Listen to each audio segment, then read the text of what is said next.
Well, our next guests sang their way onto the scene in 2010, and their perfect harmonies have helped them sell over 1 million records since.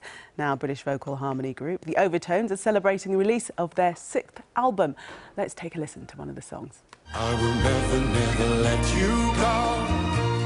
Oh, I love you so much. So don't forget it's taking you home, or in whose arms you're gonna be.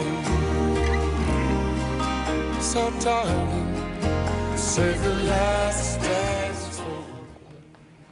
Well, Lockie, Mike, Mark and Darren, the Overtones, as you can see, are with us now. Welcome all, welcome. Thanks for having us. I had a sneak preview of the new album last night. I had a little listen. It's very soulful, isn't it? It is. Did you have a little dance around the living room as well, I might have done. This album for us, we were struck by incredible sadness earlier this year with the loss of our bandmate and our brother and our best mate, Timmy Matley.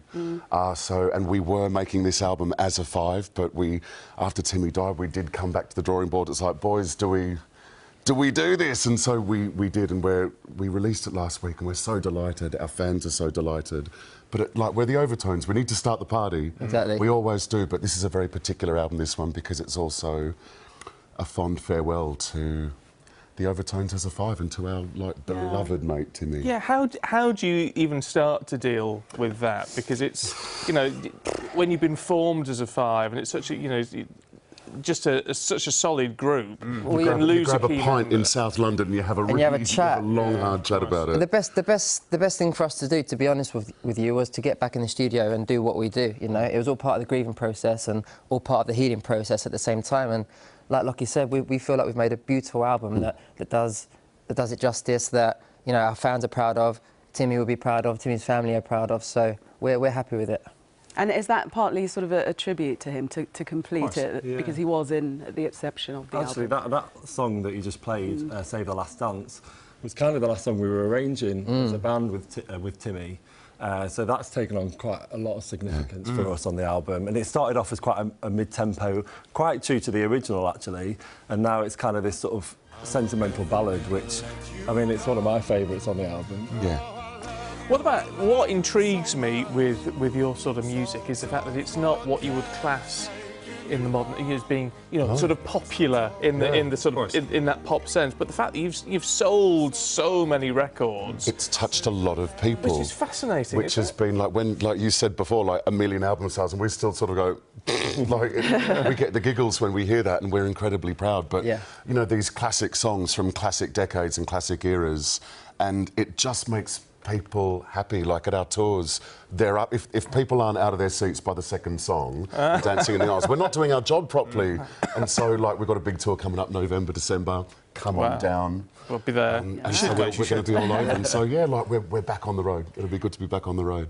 And you have been quite brave about your song choices. I mean, there's some people that you don't dare to cover, Aretha Franklin being one of them. I thought you were talking about the Spice Girls. I thought you were talking about, and I was like... But you've got I Say a Little Prayer, and she is right up there. But I listened to your version. It was amazing. Did you enjoy it? Do you love Aretha? I didn't think I would. Yeah. But I enjoyed your version. Thank you. But we thought, can we do this? Like, she's the queen. She's the queen of soul. It's like, do like 4 lads cover Aretha Franklin? It's like, but it's been really nice. You know, I guess they said the proof's in the pudding. People are really enjoying that song, so I'm glad you did as well. I don't think any male version exists of that song either. No, of course. No, and you had to change the lyrics slightly, didn't you? Of course, of course. We do that quite often. Slightly. Yeah, we do that quite often. But also, you know, as Lockie touched on just then, we've got a cover of a Spice Girls song, and again, it's one of those things where you sit down in the studio and you go, can we? Should we? You know, it's one of those kind of songs that a male vocal group has certainly never touched. So it was perfect for where we're at. And of course, it was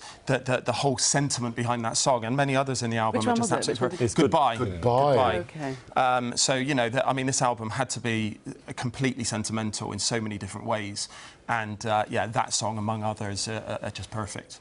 What I never quite understand, particularly with male harmony groups, is how you make that sound so cohesive. It's magic. It is like, but it is like magic. I mean, when you're doing it into the break there, it's just like, you can't hear four voices at all. It just becomes this one unified sort of glorious sound. I mean, That's why the UK's #1 harmony. Million album sales, come on, million album sales. We worked hard. I just don't understand how it works. It's hard work. It's hard work. You know, like nothing comes easy. You know, you've got to work hard at it, and I think that's part of the reason for the success that we've had over the last 8 years. We're coming up to a decade now. You know, we work hard. We've been lucky boys along the way. You know, there's been lots of opportunities that have been put in front of us based on, you know, the music that we've been releasing. So, you know, I tell you, that hair doesn't happen by luck. come on. That's a lot of hard work. More goes on that hair than these rehearsals. I'm very jealous of the hair. I love it that you mentioned demo how you do get the harmony together. Just give us a little sample. Ah, what could we do? Yeah, do a bit of You to Me again. Or maybe we could do a little bit of do do do do do. This is live. You've just asked us live. Come on, let's go. Do do do do do. Tale as old as time. True as it can be. Barely even friends. Then somebody bends. Beauty and the Beast. You can't turn that live. We weren't expecting you so can. Fabulous. Thank you, guys. Really good to see you. Thank you very much indeed.